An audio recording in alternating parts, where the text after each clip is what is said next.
guys, I wanted to read another book to you. I've had a couple of suggestions.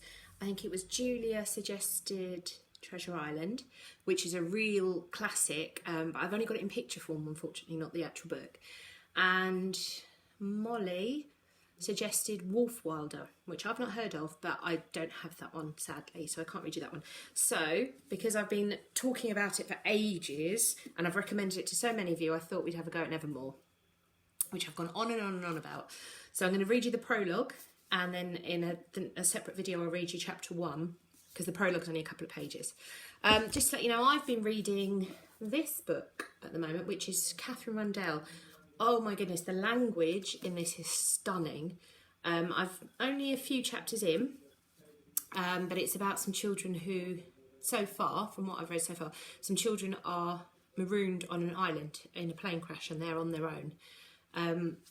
And it's sort of about how they survive. So I don't know what's going to happen later in the book because I'm near the beginning, but the language in it is stunning. Okay, so Nevermore.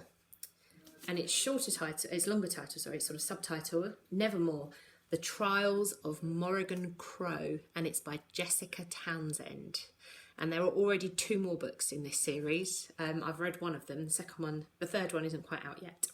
So I'm going to read you the prologue to start with. And the prologue is called Spring of One. The journalists arrived before the coffin did. They gathered at the gate overnight, and by dawn there were a crowd. By 9 o'clock they were a swarm. It was near midday before Corvus Crow made the long walk from his front door to the tall iron rails, keeping them at bay. Chancellor Crow, will this affect your plans to run for re-election? Chancellor, how soon will the burial take place? Has the President offered condolences? How relieved do you feel this morning, Chancellor? Please, Corvus interrupted, holding up a leather-gloved hand to silence them. Please, I wish to read a statement on behalf of my family. He pulled a piece of paper from his pocket of his smart black suit. We wish to thank you, the citizens of our great republic, for your support over the past 11 years, he read in a clear, authoritative voice honed by years of demanding order in the Chancery. This has been a trying time for our family, and the distress will no doubt linger for some time yet. He stopped to clear his throat, looking up for a moment at his hushed audience. A sea of camera lenses and curious eyes gleamed back at him, a ceaseless assault of flashes and clicks. The loss of a child is difficult to bear, he continued, returning to his notes, not only for our family, but for the townspeople of Jackalfax, and who we know share in our grief. At least 50 pairs of eyebrows shot upwards, and a few embarrassed coughs broke the momentary silence.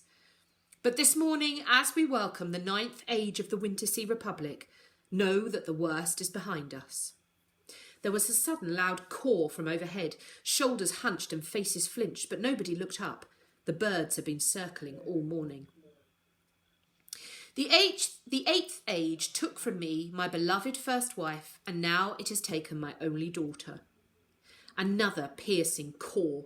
One reporter dropped the microphone he was thrusting at the Chancellor's face and scrambled noisily to pick it up. He turned pink and mumbled an apology which Corvus ignored. However, he continued, it has also taken with it the danger, doubt and despair that plague to a short life. My dear Morrigan, he paused to grimace, is finally at peace. And so we must all be. The town of Jackalfax, indeed the entire state of Great Wolfacre, is safe again. There is nothing to fear. A murmur of uncertainty rippled through the crowd, and the onslaught of camera flashes seemed to slow. The Chancellor looked up at them, blinking. His paper rustled in the slight wind, or perhaps it was his hand shaking. Thank you. I will not be taking any questions.